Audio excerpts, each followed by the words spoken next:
other hard assets will probably also profit in the coming years, because this energy crisis, I think, will be a catalyst for the financial deterioration of the state finances. We will now see the hockey stick go even more rampant upwards of the debt levels, of course.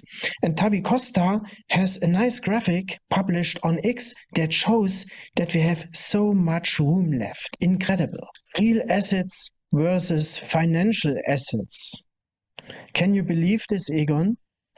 Here is the height of 1980, and the percentage or the relationship of real versus financial assets, it's still so low, although we saw this massive increase in gold and silver and copper, for instance, other commodities, but the financial assets have increased even more in the past time.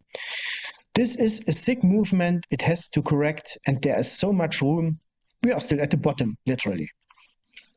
Isn't this a wonderful graph, Jan? I mean, it's absolutely, this is quite remarkable. So that you're talking about here, real assets being down by almost 90%, 80 to 90% against financial assets.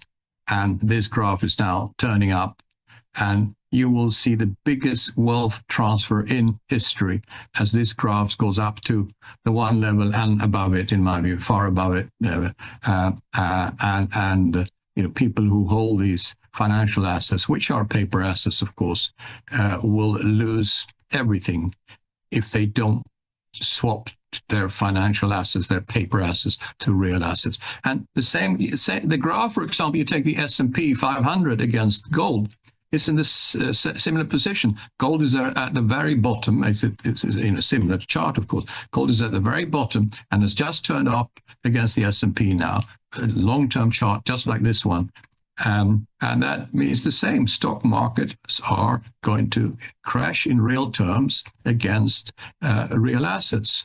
And gold is going to go up dramatically. I expect paper assets to whether they are financial assets or stock markets or whatever, they will lose 90 to 95% in the coming years against real assets. When the number one real asset is, of course, gold, and then some silver.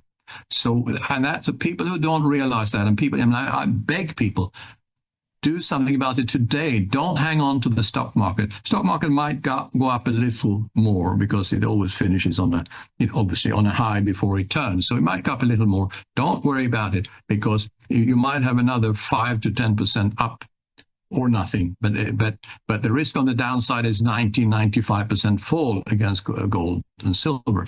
That risk is not worth taking.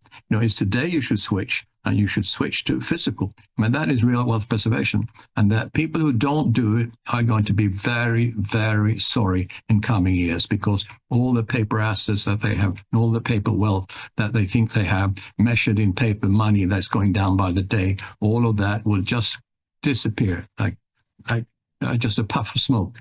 But you have the opportunity now to swap. Mainly people are interested in real assets, gold and silver, are listening to this, but I wish other people would listen, because that would save them dramatically from an absolute financial disaster in coming years.